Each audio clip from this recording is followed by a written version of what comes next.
উত্তৰ পশ্চিম সমাজে মাছেদি খাম বুলি আমাৰ ৰাইজে প্ৰস্তুতি লৈছে মানে হেৰি কি কয় মাংস খাই খাই এলাহ লাগিল সেইটো কাৰণে আমাৰ এই আইসকলো আজি সকলো একমত হৈ ৰাইজে আজি আমাৰ এই মাছেদি আজি আমাৰ ভোগালী মানে আজি বিহুটো আনন্দ কৰি ইয়াত আমাৰ 40 কেজি আছে আমাৰ ইয়াত 40 কেজি হ'ব বুলি কৈছে ৰাইজে সেইটো কাৰণে ৰাইজে তাৰমানে বেছি দিয়া নাই আকৌ আছে আমাৰ ফিচাৰী তাতে দুটামান ফিচাৰী আছে মাৰিবৰ কাৰণে আৰু আমাৰ মানে বহাগত মানে খাব ডাঙৰ ডাঙৰ গাছ কাপ আছে আৰু কমন কাঠ আছে আপোনাৰ কুকুৰাও আছে মানে বহাগত আপোনাৰ খাব আৰু এতিয়া মানে খুলি মাছে খোৱা হ'ব মাংস খাই খাই এলাহ লাগিছে নহয় সেইটোতো আপোনাৰ আমাৰ তিৱা মানুহটো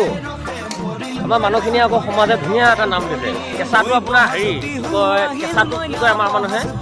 পতঞ্জলি দিছে এইবাৰ নতুন শব্দ এটা ওলাইছে পকা মদটোক আপোনাৰ হেৰি দিছে মেচৌটি সেই কলিজা পতংটো খাই লৈ যোৱাটো মেচৌটি বুলি ৰাইজে ধুনীয়াকৈ এটা মানে লৈছে এইবিলাক কেঁচা মদ বুলি ক'ব দিয়া নাই আমাৰ গাঁৱৰ পতঞ্জলি বুলি ক'ব দিছে আৰু কেঁচাটো পতঞ্জলি আপোনাৰ পকাটো আপোনাৰ মেচৌটি দেহ আপোনাৰ একদম অৱস্থা নাইকিয়া কৰি লৈ যায় যে সেইকাৰণে মেচৌটি সেইটো আপোনাৰ বন চন চব মাৰি লৈ যায়তো মানুহৰ দেহটো তেনেকৈ মাৰি লৈ গৈছে যে সেইটো কাৰণে ডাইৰেক্ট মানে মেচৌটি নামটো দিয়া